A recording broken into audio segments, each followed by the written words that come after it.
All right, so this question, practicing torque, is a bit different than the ones we've done prior. And so we'll read it together and then, like I said, give you a couple hints and suggestions. So this one is on worksheet 2. So if you want to follow along on the worksheet, I think we've done question 1 from that worksheet already. If you just want to write it in your notes, that's fine. Worksheet 2 is found, this is back in unit 7 because this is on torque. So it's a unit 7 worksheet if you're looking for it online. If you're in here, all the torque question worksheets are on the back table. So if you want a paper copy, you can grab it. But the question says we have a hiker who has a mass of 98.5 kilograms strolling through the woods, and they cross a small horizontal bridge. When he stops 1/5 along the way to take in the view. The mass of the bridge is 361 kilograms and is evenly distributed along the length of the bridge. The bridge rests on 2 concrete supports, one at each end. Determine the magnitude of the force that a concrete support exerts on the bridge, A, at the end closer to the hiker, and B, at the end farther from the hiker. And then C, does the length of the bridge affect the answer? So in other words, if everything else stayed the same, but the bridge was longer or shorter, would that change the answer? Why or why not? So here are your hints and reminders. For this one, there's no picture given, so I would say draw a picture right away, try to visualize it. And then what are the 3 steps that I've encouraged you to take when solving a torque problem? Analyze the forces. Forces. Torques. There's something else we have to do between. So we're going to start with the forces, end with the torque, and then between. Identify the center of rotation. Yeah, we need to find that pivot point. We need to find that axis of rotation. So analyze the forces, identify your axis of rotation, and then analyze the torque. And if you follow that order, like I said, draw a picture, then follow that order, you should be good to go. It's a little more challenging than some of the others in a very different scenario. So give me several minutes, see if you can figure it out.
For those of you in the Zoom, if you are coming up with an answer or two, then go ahead and type those in the chat for A and B at least.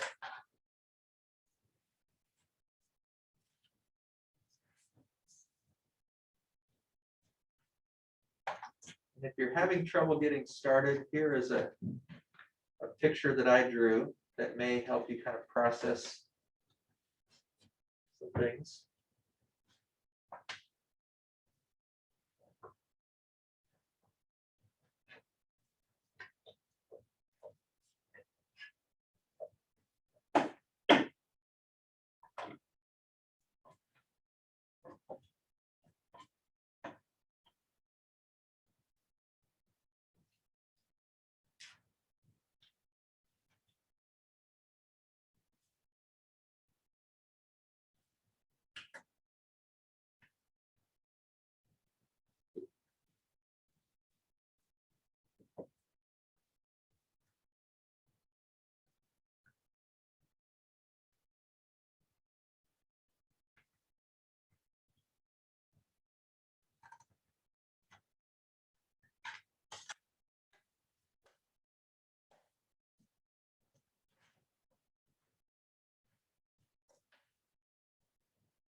Sally, have you been able to get an answer yet, or you're still working? Yeah, I've got an answer for the force of the far end, but I haven't gone to the next part. Okay. Rocky, how about you? Where are you at right now? You still trying to figure it out?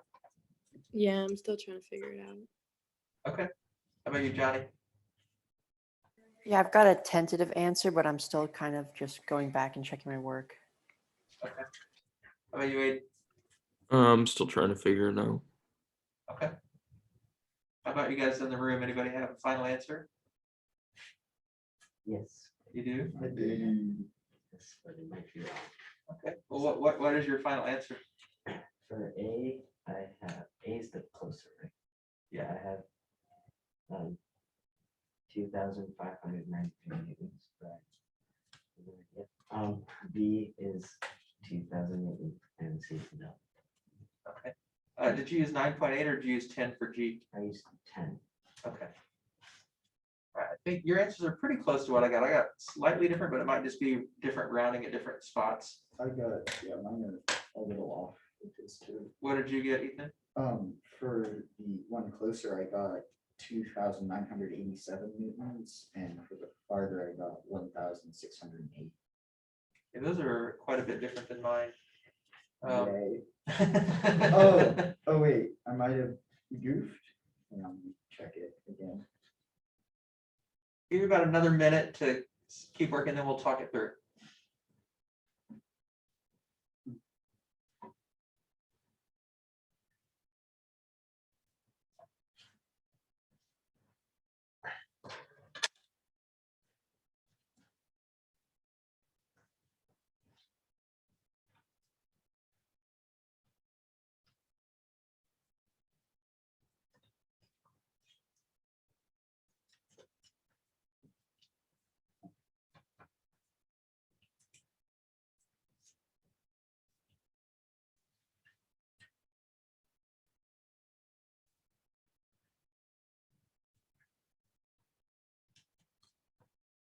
Oh. Yeah. I calculated something wrong.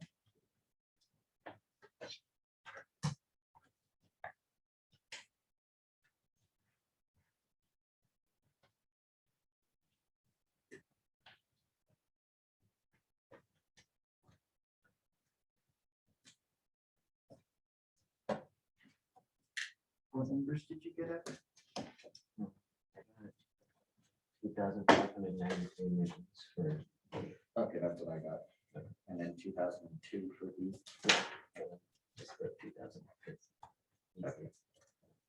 So that's the only one that I had slightly different. I had 2002. Sounds like you got the same thing as me then. Yeah, I didn't worry about sig figs. Yeah, I didn't worry about sig figs. I just like solving it through this. I didn't use sig figs for A, so it's like. Oh, I subtracted instead of adding for the first one. I was so off. All right, let's go ahead and talk through the process here. If you're struggling, hopefully it'll kind of reveal the steps and help you figure it out. If you're not, then it's just going to give you a chance to check your work. So like I said, draw a picture. So there's my picture. You can tell that I have very little artistic ability, but it doesn't really matter. I can see that there's two supports, one on each end. I can see that the person is about 1/5 away along the length of the bridge from one side. The bridge will be experiencing 4 forces, the normal force on each end by the supports, the weight force of the hiker, and the weight force of itself. And I chose to make the end closest to the hiker my pivot point. I could have chosen the other end, but then I would have to use 4/5 for the distance. So since they gave me a distance relative to that end, I just chose that end as my pivot point. Yeah, Ethan? Could you theoretically make either of the two in the middle the pivot point also? You theoretically could. It wouldn't make a lot of logical sense Yeah. but yeah, you can pick whatever you want. It just makes it a little more complicated. Yeah, I didn't do that. I just wanted to know if the Yeah. math would check out. Yeah, math would work fine. It'd be a little more complicated, but it's possible. And so I've got 4 forces, and then the weight of the hiker and the weight of the bridge itself would create torque. If that second support vanished, then they would cause torque to make it rotate clockwise. And if somehow the support could exert that force and cause an acceleration, it would cause a counterclockwise rotation. So I'm just thinking about what are the forces, what are the torques? And I chose my pivot point. And then I start putting together my equations. So in terms of my forces, I just thought, well, what are the up forces? What are the down forces? And the up forces are the down forces are the hiker and the bridge weight. And the up forces are the normal forces of the 2 supports. And I know the bridge isn't rising up into the air or burrowing down into the ground. So those upward and downward forces should equal each other or balance each other. And I can figure out the weight of the hiker and the weight of the bridge pretty easily. It's just their mass times G, and I use 10. But that does still leave me with 2 unknowns. So I still have my Fn1 and Fn2, those 2 normal forces, I still don't know. So I'm still, lacking a bit of information, but I've got to start on it. Then I started thinking through, well, what about the torque scenario? Well, I know that the bridge isn't actually rotating. So I know that it has to have a same amount of torque that would create clockwise as counterclockwise. And so this counterclockwise torque by the support 2 would have to be balanced by the clockwise torques of the hiker's weight and are caused by the hiker's weight and the bridge's weight. And so, and I know a little bit about the information for some of these. So if I start to, you have a question, Andy, or just? Okay. And so if I think about the torque of support 2, I know it's applying some force, and I know its length from the axis is L. It's the whole length of the bridge. And then for the hiker, I know the weight of the hiker is 985, and I know its distance from the pivot point is 1/5 that length, because it said that they were 1/5 the way along the bridge. And then for the mass and weight of the bridge itself, I found the weight was 3,610 newtons, and it would be in the middle of the bridge, so it would be half the length of the bridge. And so I don't know numbers for those L values, but I do know proportionally what they're equal to for each object. Well, at this point, then I may feel confused initially because, well, I've got two variables still. I don't know L and I don't know this force, but there are L's on both sides of the equation. So you may, with a little math intuition, be able to recognize, oh, those L's are going to cancel. So I simplified it one step here. I just took 985 times 1/5, which is 197, and 3610 by 1/2 to get 1805. And so now they're 197L plus 1805L. And then I just divided both sides by L to isolate the force, the normal force of that second support. And then we can see a little bit more clearly now that those L's are going to cancel. So this helps us kind of recognize part C's answer. Does the length changing affect the forces here? No, as long as it doesn't change the mass, right? And obviously in practicality, if I'm going to make a shorter or longer bridge, probably it's going to make the mass different too. But if I can keep the mass constant and only change the length itself does not impact these forces or these torque values because of the proportionality we see. All right, and then I can solve for that force because the L's cancel, so it's just 197 plus 1805. So without rounding to sig figs, it's 2002 newtons. I guess if we look at sig figs, we've got 3. Yeah, we did use that 3 as well. So it should just be 2000, and then I would have to put a line over the 0 that's in the tens position, or make it 2.00 times 10 to the third, right, in scientific notation. And because I had a force equation up above, and now I know what that normal force is, I can just take this 2002 newtons and plug it in up here and find the normal force of the other support, and it would be 2593. Again, without rounding. If I round that, it'd be 2590.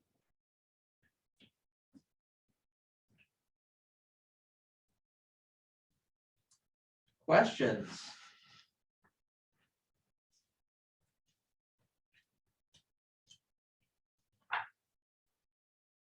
How would sig fig torque if they just say 1/5 of the weight? The 1/5 itself is not a sig fig because it's just a fraction they're giving you. So if they gave a percentage where we would know sig figs, like if they said it was 20.0%, then we would know. But since 1/5 is not giving us sig figs, we can't factor it in to determine our answer.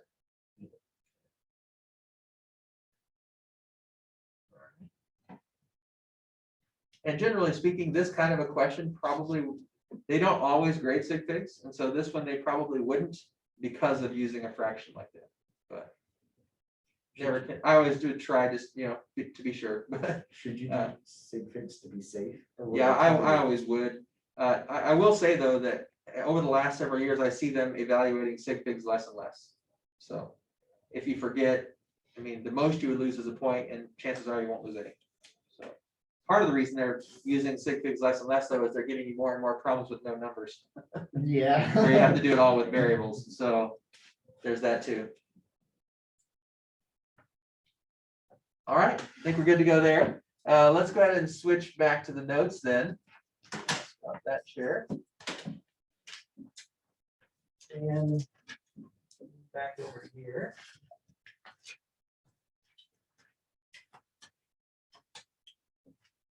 All right, so since I started the recording a little bit late, for those of you watching the recording, just a reminder that the unit 13 positive physics assessment is due this week. And we've already finished the practice torque part of our agenda. Now we're going to practice some more with work energy theorem and learn how to use bar graphs. So as we begin to move forward in today's lesson, we're going to continue to use this work energy theorem. But first, I want to have you practice some things with spring energy and spring force, since we finished our last lesson with that topic. So this is not on any of the worksheets we have. It's just an example problem for you to think through. A student stretches a spring 1.5 centimeters horizontally by applying a force of magnitude 0.18 newtons. Determine the spring constant of the spring. So go ahead and find the answer to this one. Your hint is to consider Hooke's law. And when you're done, type it in the chat if you're in the Zoom.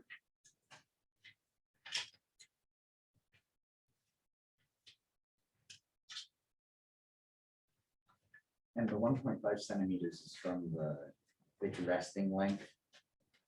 Yeah, Okay. yeah, that's how much it's stretching. Okay.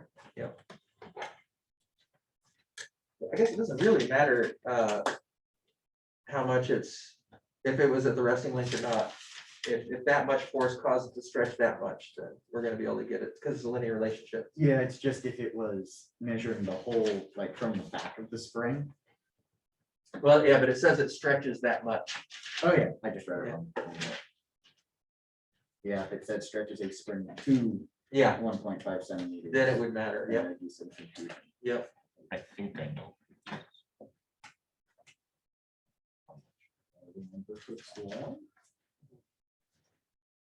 If you don't have a copy of the AP formula list, but you're in the classroom, I do have those print copies in the middle bottom box there on those wooden boxes. You can grab one and keep it if you want it.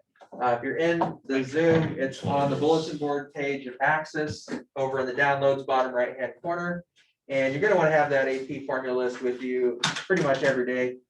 We're going to we really have very little to learn. We're kind of at the end of the year where it's just a few more topics to learn. It's more just practice this kind of problem, practice that kind of problem. And we're just going to be adding a few more tools to your tool belt in terms of how to do it, but not a lot of new concepts. It's mostly just practice. So having that worksheet will be handy.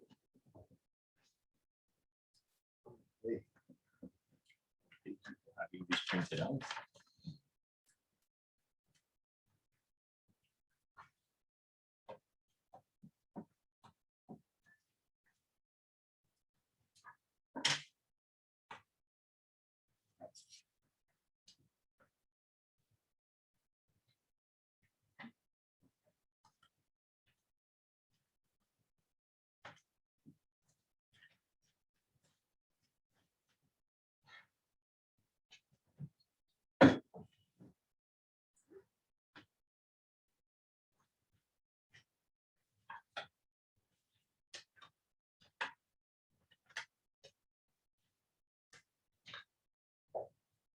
So if you're in the Zoom, go ahead and type your answer in the chat when you have it.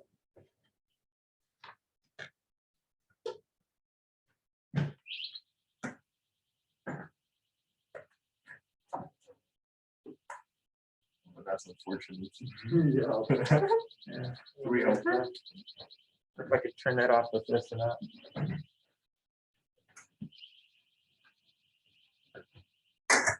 It does have a nice ring to it.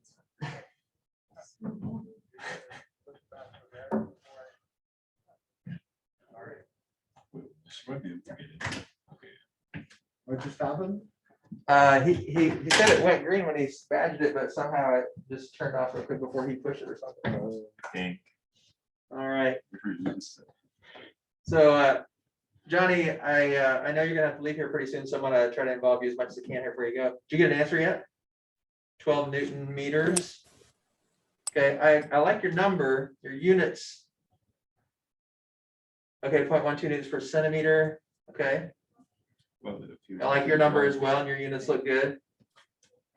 So the only thing, Johnny, I would say is instead of newtons times meters, just make sure that you recognize that it's going to be newtons per meter. So if we look at the numbers given, we know the displacement, we know the force. Hooke's law tells us that the force is equal to the constant times the displacement. So the constant would be force divided by displacement.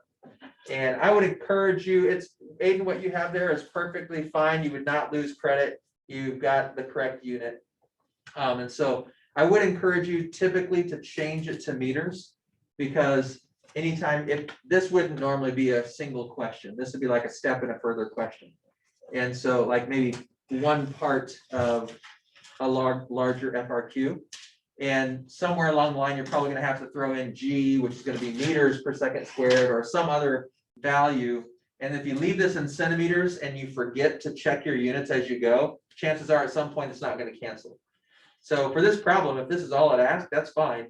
But just knowing that typically it would be a step in a bigger problem, be better to always convert those centimeter values to meters, just so you don't make a unit mistake along the way. Are any questions on that one?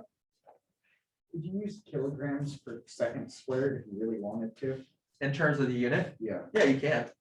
You just have to make sure that as you keep going, you have it in SI units so that you know they'll cancel. However you want to write it. Same with Newton meters and joules and stuff. You can write it anyway. There's standards that we usually use. And so the more standard you can be, the better off you'll be in terms of the grading. You'll confuse the reader less if you use standard scenarios. And not that you're going to confuse them so much they can't figure it out, but it's just going to take them longer to grade it. And, if you make them grumpy, they're human. So. They're gonna lower your points. And they're not gonna just take off points randomly, but if it's like, I don't know if they should get this point or not, and they're already frustrated because you've been really unclear, or, they're human, so. They're not gonna look hard to. Yeah, I mean, it may impact whether they feel like go ahead and giving you the benefit of the doubt or not on one that's kind of hazy. Interesting. Yeah. Because most of the time it's pretty cut and dry, and that there's not those, but every once in a while there's something that's a little bit fuzzy. It's like, well, usually what they'll do is go to their team and say, hey, here's what I got, and they vote on it and decide what to do. But all right, here's the next one. An apple of mass 0.1 kilograms is suspended from a vertical spring with a spring constant 9.6 newtons per meter. How much elastic potential energy is stored in the spring if the apple stretches the spring 20.4 centimeters? Is that spring potential? Yeah, elastic potential and spring potential are the same, yeah. Same equation. Oh, I've forgotten everything. I don't know what's for. The hint that I'll give you is that College Board for elastic potential energy uses U for potential energy. And instead of elastic, they call it spring. So S for spring. Whoa, there's a whole equation for Yeah. There is a whole equation for that. that. Very cool of them. And if you ever forget what the variables are, you can always look at that list of variables on the handout as well. You find that U is potential energy. Oh, wait.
Dan, have you been able to get an answer for this one? No, because I did it the wrong way. Okay. Kyle, you been able to figure it out? No, not yet. Almost done though. Okay. How about you, Kate? Not yet. Andy? I couldn't find the formula to put it into. Sorry. I just used the wrong variables. Oh, okay. It was that one. Rocky, how about you? That's what I thought, but I wasn't sure. Figured it out yet? But like, Sally?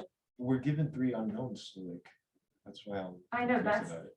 You don't. we're- Yeah. that's Aiden? why I used the wrong one. Yeah. I think I'm getting close, I think.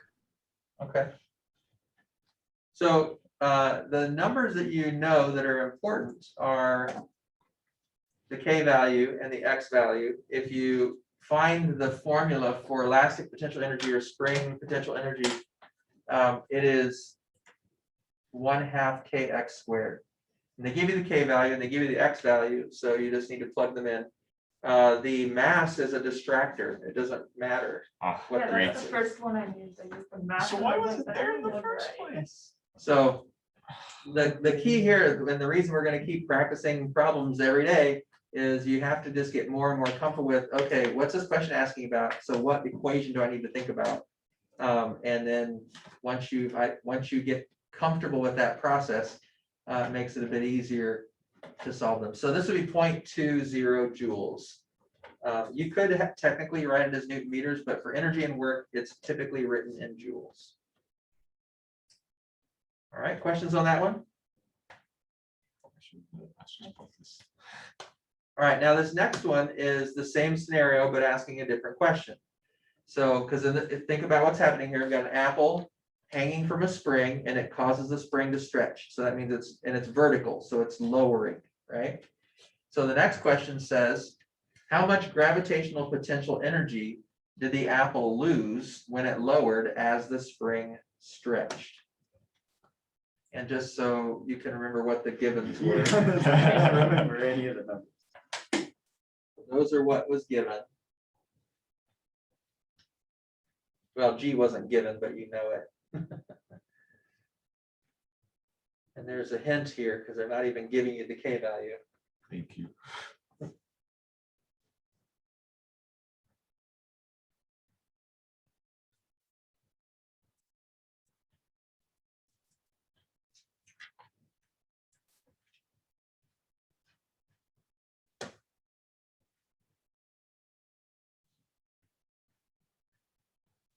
Whoa.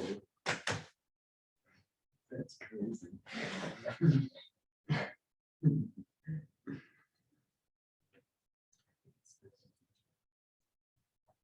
So gravitational potential energy, according to College Board, they use U for potential Dang, I got close. and little g. So you're looking for the equation that's So- U little g.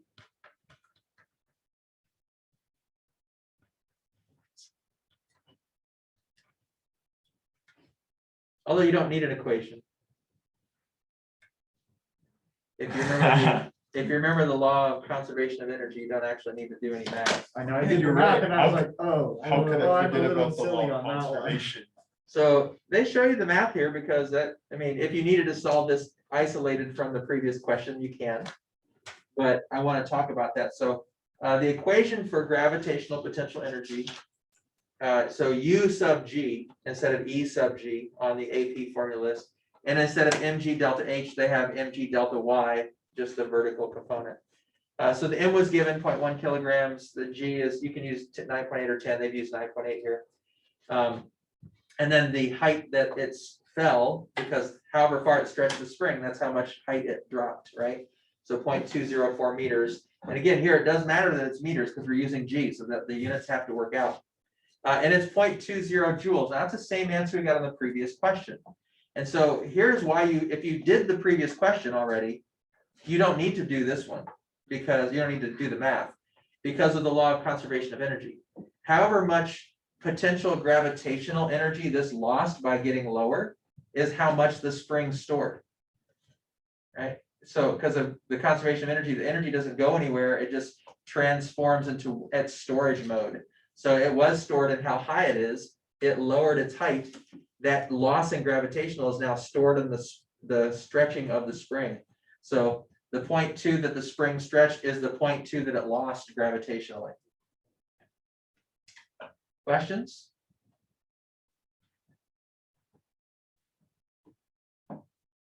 So in isolation, this problem would need this equation. But paired with the previous question, you can just know the answer is 0.2. All right. So now let's switch gears. So in the class, I have these blank energy forms that look like this. There's like 4 or 5 of them on a page, and you can use it to solve problems. If you are in the Zoom, I believe it's right between worksheet 1 and worksheet 2 on unit 8. So if you go to topics, you'll find the worksheets. And I think it just says energy bar graph, blank energy bar graphs or something like that on Axis. It's mainly just for you to use as a resource. It's a blank system of graphs or bar graphs that you'll be seeing. We'll be filling them out as we go for a lot of different problems. So, and if you're over there, you might as well grab worksheets 2 and 3 if you haven't before, because we're going to use those today as well. And I don't think we'll get to worksheet 3 actually. We will get to worksheet 2. So, as we look at these bar graphs, I want to explain what you're seeing here.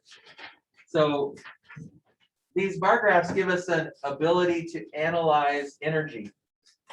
And because energy is conserved, we can do our whole before and after picture. And so instead of using the words before and after, they're using initial and final. But that's really what we're doing is we're saying, well, what is the energy analysis before something happens? And then what is it after something happens? And once we fill in these bar graphs, we're going to be able to create an energy equation from that. All right. Now the circle in the middle is the system energy flow circle. And that is how we're going to define what aspects of the scenario are part of the system and which parts are not. If you look at the variables across the bar graphs on the top, EK is kinetic energy. College Board would just use capital K. EG is gravitational potential. College Board would use UG. EEL is elastic potential energy. College Board would use US for potential energy of a spring. And then ED is dispersed or displaced energy. It's been dispersed or lost to the environment, or you might see thermal, might see internal, dissipated. So a lot of different words for that. And then you see the same buckets. We're basically saying there's really 4 buckets of energy we typically think about, and the energy is going to be divided up into those 4 buckets in the before picture, and then it's going to be divided up into the 4 buckets after. And the total has to be the same. The mechanical energy of the system has to stay the same. So we're going to go through a few examples. They are on worksheet 2. It's actually the second page, number 2. So if you just want to follow along on that second worksheet, question 2, you can just kind of fill it in as we go. 2A says, in the situation shown below, a spring launches a roller coaster cart from rest on a track into a vertical loop.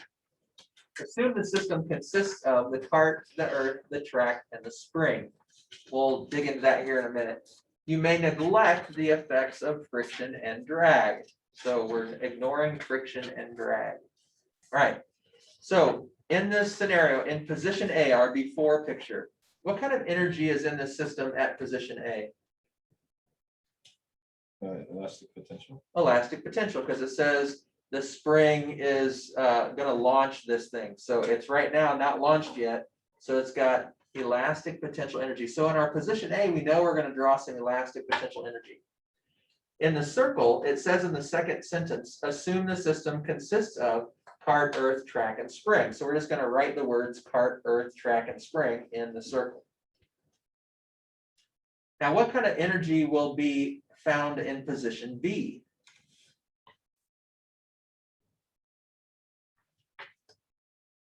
Gravitational potential and kinetic. Yeah, so there would be a normal force, but in terms of energy, there's going to be kinetic energy, right? Because it's moving. And it's going to be gravitational potential because it's not down at ground level anymore. Now it's got height. So if we think about how this looks in terms of the charts, I've chosen to make my spring energy 5 boxes of energy, 5 bars of energy or whatever. I just put it to the maximum. You don't have to because we don't actually know, right? There's no quantitative values given. But generally speaking, if there's only one, just max it out. And then you have a little bit more flexibility in how you draw on the other side. And then like we saw in that second sentence, it says the cart, the track, the spring, and the earth are the 4 things they want us to keep as part of the system. And then afterwards, it's going to have kinetic and gravitational. Now, I chose to say, well, there's 5 boxes or bars of energy at the beginning. So there still needs to be 5 at the end, but I've divided it up to say, well, one of them is kinetic because it is moving. 4 of them are gravitational. I don't know that it's 1 and 4. I could have made it 2 and 3. I could have made it 2.5 and 2.5. I don't know how fast it's going because none of that quantitative information was given. So saying it's 1 and 4 is random, but showing that it has those 2 kinds of energy and that they have to add up to the initial total is the key. We're looking for pattern and proportionality.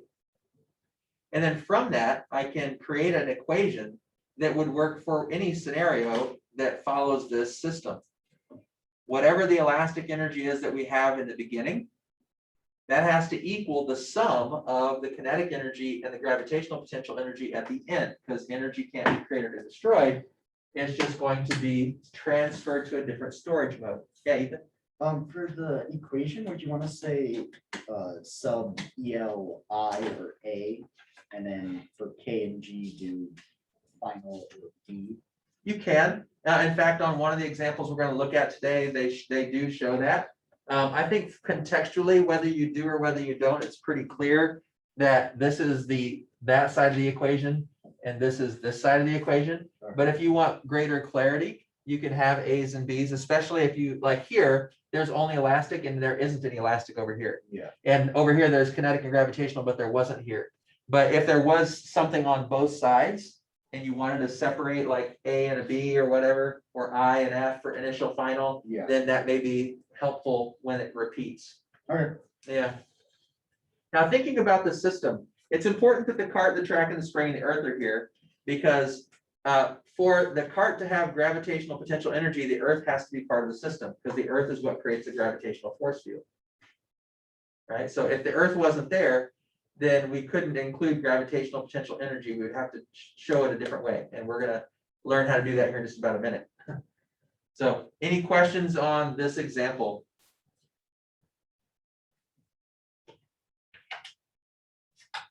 All right. So moving on to the next one then, it says, we're just going to slightly change the scenario here. We're going to repeat part A, but this time the system only includes the cart, the earth, and the track, not the spring. So in our circle, we're just going to put cart, earth, track, not the spring. You don't have to write not spring. You just don't put it in the circle.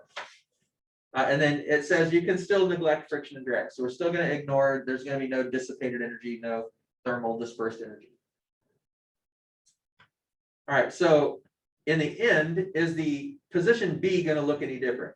No. Whatever you did before, it should be the same now, right? Because that hasn't changed. But before, we can't say there's elastic energy now because there's no spring as part of the system. But it can't go from 0 to having something done. So the way we represent that is to say, well, there was no energy stored in the system, but the spring was external. Therefore, the spring did work on the system. So the way we represent that is to show sort of bars of work coming into the system from that external object. Is this a college board thing, like where we have to do this bar arrow on an AP test? So here's how I've seen it on college board exams so far. I've not seen them ask you to draw them. I have seen them ask you to interpret them. So there's a slightly better chance you're going to see something like this on the exam than the pie charts. But it's still very unlikely you'll have to draw them, although you could draw them to solve a problem or to clarify your answer. Okay. Yeah. So we're not going to spend a ton of time on it. Today's pretty much the only day and only part of today. So it's a little bit maybe more important than the pie charts that you have a good grasp of it, but again, you're probably not going to have to draw them yourself. It's more a chance to process how these things relate. So work, remember, work energy theorem says the amount of work done is how much energy changed. So the work done by the spring, which is external in this scenario, helps me understand the change in energy that exists in position B or at the end. Now there's only, when we get to a math problem later today, I'm going to come back to this whole idea of work and help you recognize when is it advantageous to think of it this way as work. as opposed to as energy. So we'll come back to that, but any questions about how we do it?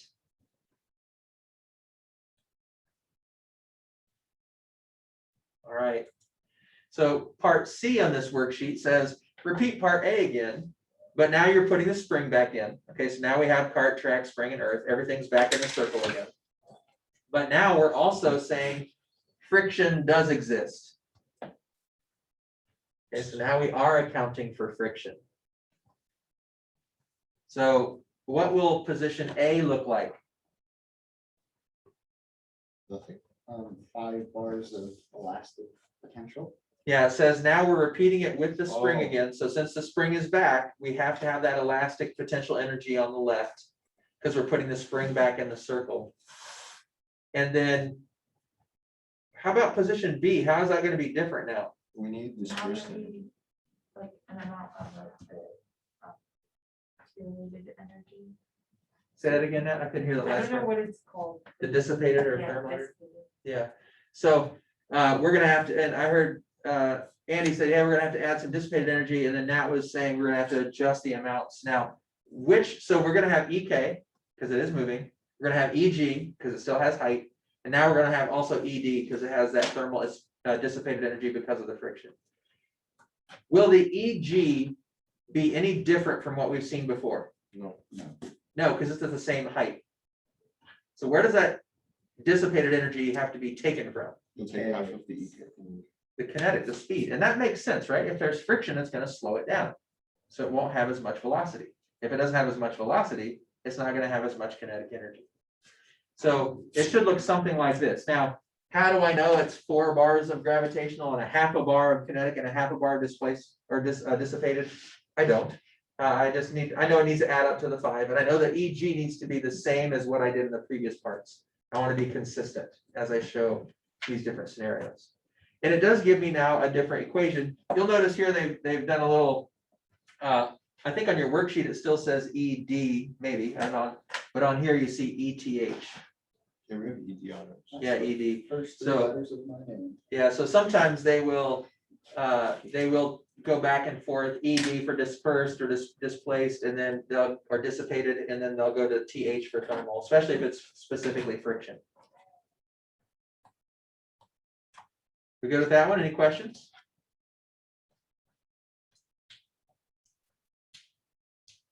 All right. Then part D, analyze the same system as part A again, except the final position of the cart now is lower on the track. So everything's in the system again, cart, track, earth, and spring. And we are ignoring friction and drag though. So it says ignore friction and drag, but now A is the same, but B is different. All right, so I'll give you a couple minutes to kind of think that through, see if you can draw it out. And then we'll see what you come up with.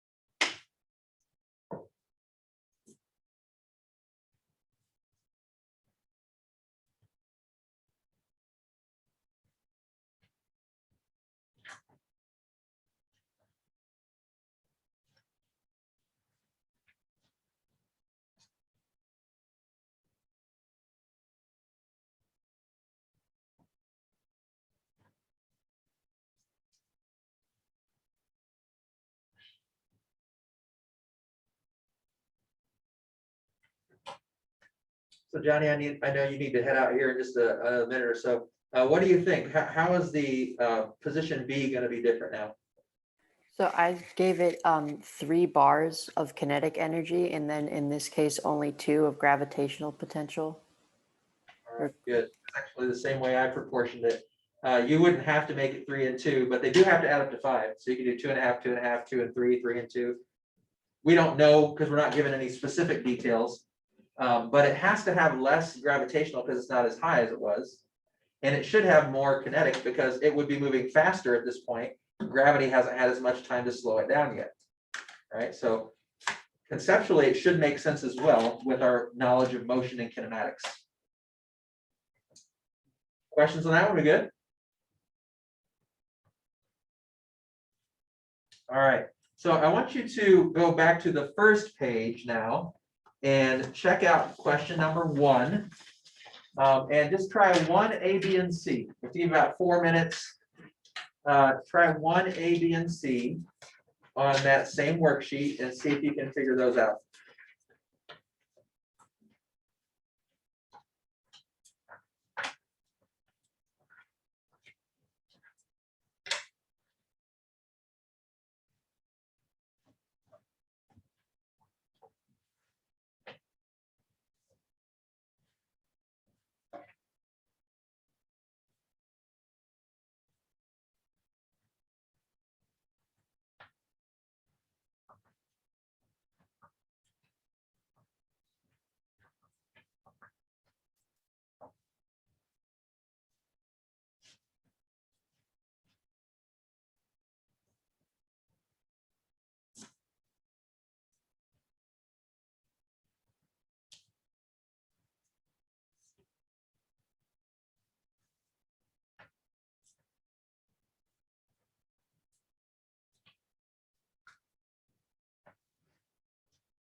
All right, so Sally, what did you come up with for 1A?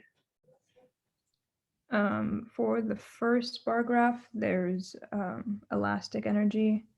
And then for the second bar graph, there's gravitational and kinetic energy. So the elastic would have to equal the kinetic plus the gravitational. And it tells us to put the bricks and the spring and the earth in, so that's the things that should be in the circle. Any questions about that one? Yeah, Kate? I also, for the initial position, I gave it a little bit of gravitational energy because on the picture, it looked like it was above the ground. It said It- H. Well, yeah, it says that- fully coiled. Oh, yeah. Yeah, well, the H here, they're wanting you to consider that to be 0. Oh, okay. And one other little hint here, it shows here the velocity is greater than 0, so that we know it's not at the peak. There's also these little like movement trail things. But they're giving you a couple of hints there. You may not have understood what all those little abbreviations meant, but they want you to use the 0 height as where it started with it coiled. Rocky, how about B? What did you come up with for B? For B, for position B, I kept it the same. And then since spring isn't in the system, I did the arrow going into the system for work. Good. So we should have something kind of like that. All right, Kyle, how about part C? What'd you come up with for part C? For position A, I had 5 bars of elastic energy. And then in the system was spring, bricks, and earth. And then for position B, I had 1 bar of kinetic energy and 3 bars of gravitational energy, and then 1 bar of dissipated or thermal energy for the friction or for the drag. And then for the equation is elastic energy equals kinetic energy plus gravitational energy plus thermal energy. Good, very good. Yeah, any questions about that problem? Yeah, Ethan? For C, Uh-huh. could you have taken some of the energy out of gravitational too? Or do we know it's at the same height? I would assume because the picture is the same, that it probably is the same height. We don't know for sure. I mean, if it was based on time, then it wouldn't be at the same height, but because the pictures are all identical, I think we can probably assume that it's the same height, and the only thing that'd be different is the speed. Okay. But it's a little unclear. But these are all not meant to be entirely quantitative. They're more qualitative, just to make sure you're understanding the patterns. Okay. But we're switching gears here and going full quantitative in about 30 seconds, unless there's other questions. Awesome. Uh-oh. I Any love other numbers. questions? Numbers make my life easier. Yeah, a lot of students don't like the fluidity of these qualitative questions where you don't have a hard, fast, concrete answer, and you can ask a lot of questions that maybe would change the scenario. But now we're going to get to ones that are much clearer. Thank you. Yeah, hey, Johnny, you can, if you want to just see the last few minutes, we're going to take about 15 minutes here, 10, 15 to go over an example problem that actually has numbers now. So you can just watch the end of the video on YouTube later. Okay, thank you. You're welcome. All right, so let's actually look at a problem that is like what we're talking about and uses bar graphs to evaluate it, but is quantitative in nature. This one is not on any of the worksheets that you have. This is just an example we're going to talk through. So it says we have a 0.13 kilogram car, and it is compressed against a spring that has a spring constant of 400 newtons per meter, and then it's released from rest. It travels a total distance of 0.73 meters to reach that position. So that's how far it's moving on the track. And it reaches position B, which is 0.21 meters above the ground. And at that point, it has 2.1 joules of kinetic energy. If the average kinetic friction force between the car and the track is 0.54 newtons, by how much was the spring initially compressed? This is an FRQ. That's a lot of things. All right, so what I want to do is give you just a couple of minutes to see if you can put the bar graph together first. And we'll check that, and then I'll give you a couple hints about equations, and I'll let you run from there. It's not on any of the handouts, so, but you could use the blank bar graphs if you want to draw it, or you can just sketch it out on your paper. But I just want to make sure you're thinking through. The bar graphs are primarily to help you come up with your equation, but they're also, I'm going to use them to teach you something new as well.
So Aiden, how would you represent the bar graphs here, the energy scenario? Not numbers, just like your picture. For A or B or both? Yeah, both. So for A, I would have I'd have EK as like, I think it's like all the way up for position A. Or I would have it like, and then like EG, I think I would have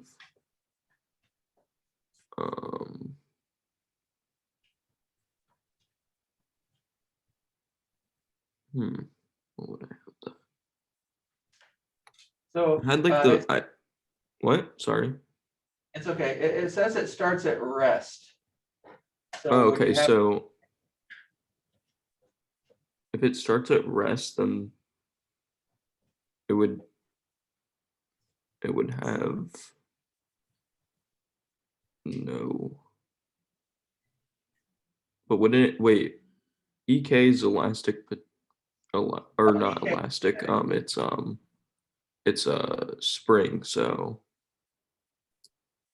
Oh, okay. I think you're confusing the subscripts here. So EK they're using for kinetic energy. oh, they're using for kinetic. Okay, so then it's nothing. Yeah. And then EG Yeah, they're using as gravitational. okay, and then so it's up because they have to just stay on the ground, and then for EL is the EL, plastic. Yeah.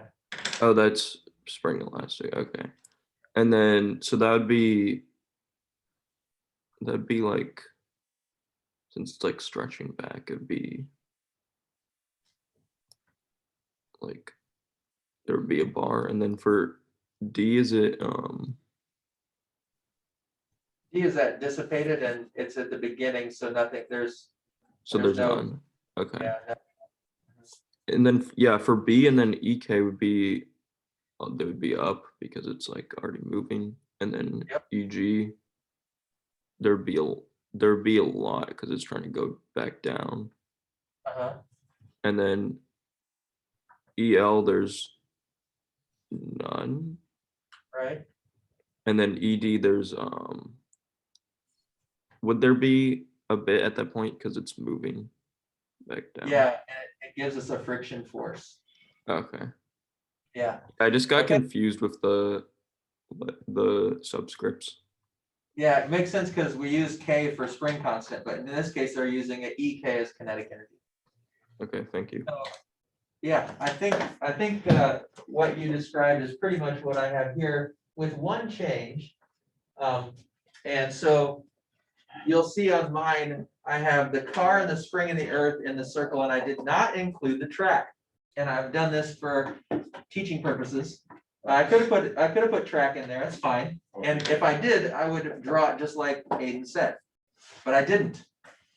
Which means I can't put dissipated energy because the track is what creates the friction, right? So that changes my scenario a bit. I'm gonna have that elastic energy is all I have at the beginning because it's not moving and it doesn't have any height and there's no dissipated energy yet. And then it's gonna have work done by the track since I didn't include the track. So I'm including the friction as work. I'll show you in a minute why. There is going to be movement and gravitational potential. How big are the bars? I don't know. I mean, I haven't done it quantitatively. I could calculate them and then go back and draw it. But for now, I'm just saying, hey, it has both. And then, Yay big. yeah, and it shouldn't add up to 5 because the track is stealing some energy out of the system. So if I have 5 on my EEL, I only have 4 now because I want to show, well, some of that is dissipated, but I don't mark it as dissipated because I haven't included the track in my system. So why do I do that? Well, here's my equation. If I had not done that, if I had put the track in the equation, the only thing would be different in my equation here is instead of work by the track, it would just be ED. Right, I would just put that there instead. But there is no formula for ED. Is there a formula for work? Yeah. Aha. Now, Oh, does that mean that I have to do it this way? No, because the work energy theorem tells me if I want to know energy, I can calculate work. If I want to know work, I can calculate energy. They go hand in hand. So do I need to say that it's work done by the track so I can use the work formula? No, I could make it ED and still use the work formula because the work energy theorem tells me they're equivalent. All right, but I'm just trying to make a point. Two things. We're going to have to use the work energy theorem here. And two, I wanted to show you, you can also have things coming out of the circle. You don't only have to have them going in. All right. So I'm just trying to show you a couple things here. Now, equations. For elastic spring energy, we practiced that earlier today. We know that it is 1/2 kx squared. They're using L for some reason here instead of x, but 1/2 kx squared. For gravitational potential, I know it's mg times h, but instead of mg, they just written it as the gravitational force or the weight. So that is mg. They're just writing it a little bit different. So they're kind of stretching you a little bit here with their variables and seeing, do you really get the big picture? Like, can we switch up the variables on you and you not get entirely confused? And so they're trying to stretch you a little bit. And then now, since I said it's work, now I can say, well, work is force times displacement. I don't need the whole cosine theta because the friction is going to be parallel to the track the whole time. So it's always going to be at a parallel position to the track. So I don't need to do the cosine theta bit. So now I know an equation for each of those parts. So let's see if you can take it from there and see what you can come up with. I'll give you a few more minutes. Now that I've led you almost to the trough of water, see how much you can drink. Weird analogy, but okay.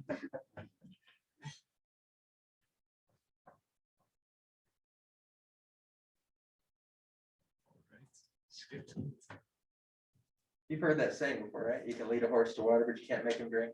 my math teacher said that. So I'm to me like basically a just week calling ago. you horses.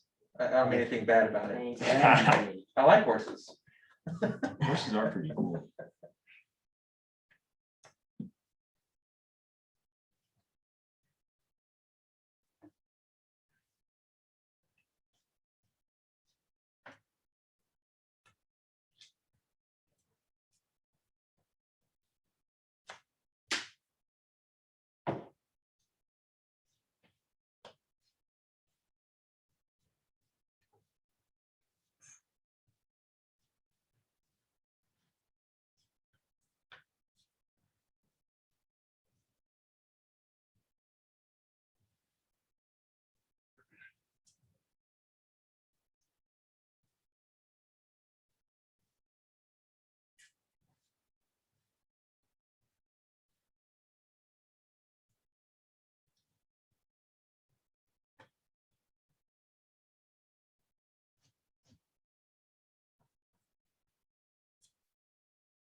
I just realized why the spring potential energy made sense. Because it's like you do the force at the beginning plus the force at the end of the spring, which was 0, and then you average that, so it's 1/2. So that's the 1/2 kx, and then you do times the distance it's applying that average force, which is the x squared. Whoa. That's epic.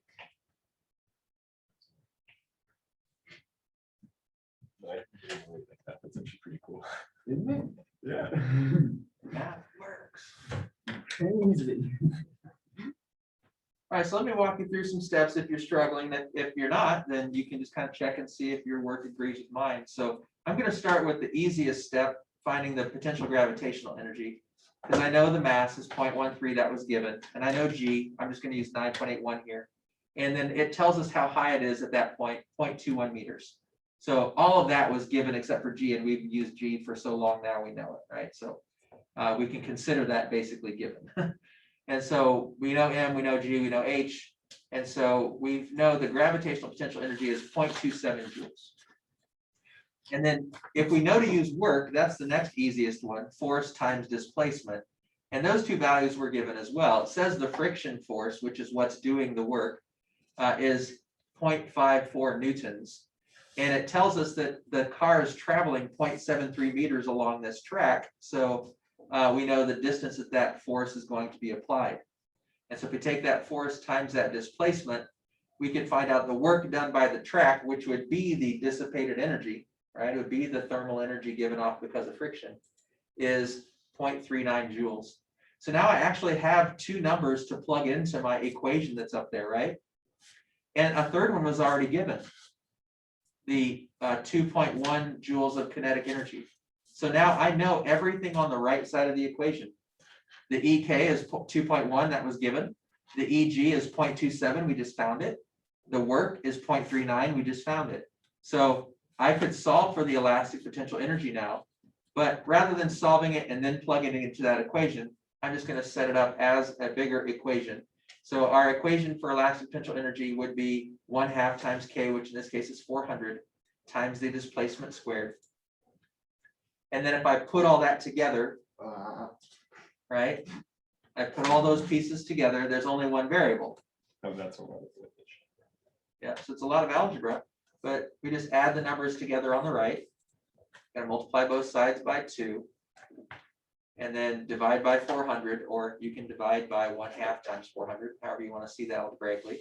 Then we're going to have to square root both sides because it is x squared, or here they've used L instead of x. So we're going to have to square root all of that. That is a chonky. That is pretty big. Now you can do this step by step. You don't have to, isolate it all and then plug it into your calculator, but you can. And then we find out that the spring would be compressed 0.12 meters. Yeah. I don't know if I did that, but I think I did that just one step at a time. Yeah, most students would work it through one step at a time instead of solving it all like that. Yeah, so I even see my had answer, so I don't know if I can. 1/2 times 400 Newton meters times delta L equals just 2.762 joules. Yeah. Like I condensed that and Yeah. divided by 200. Yeah. Because I know 1/2 times 400 That's a pretty easy one, yeah. and then square rooted. Yeah, perfect. So the steps you take might look different, but hopefully the logic you use is the same. And that prepares us for worksheet 3, which is what we're going to work on Thursday. So we're out of time. For those of you in the Zoom, if you have questions for me, stick around and I'd be happy to chat with you. But if not, you are dismissed and we'll see you Thursday. Hope you have a good afternoon. Thank you. Everyone. Thank you. You're welcome. And for you guys, as soon as your area is cleaned up, we'll spray down the tables and you guys you can wipe them down and then you're off to lunch. Okay. Thing that Johnny and Jack neither one are here today. It was a dual effort. Yeah, I know Johnny has I figured dentist appointment or something. He emailed me last night, so he was gonna be virtual.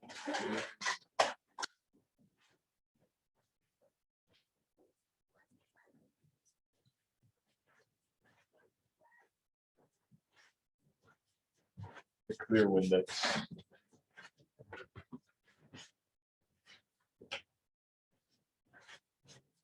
for her when she walked by.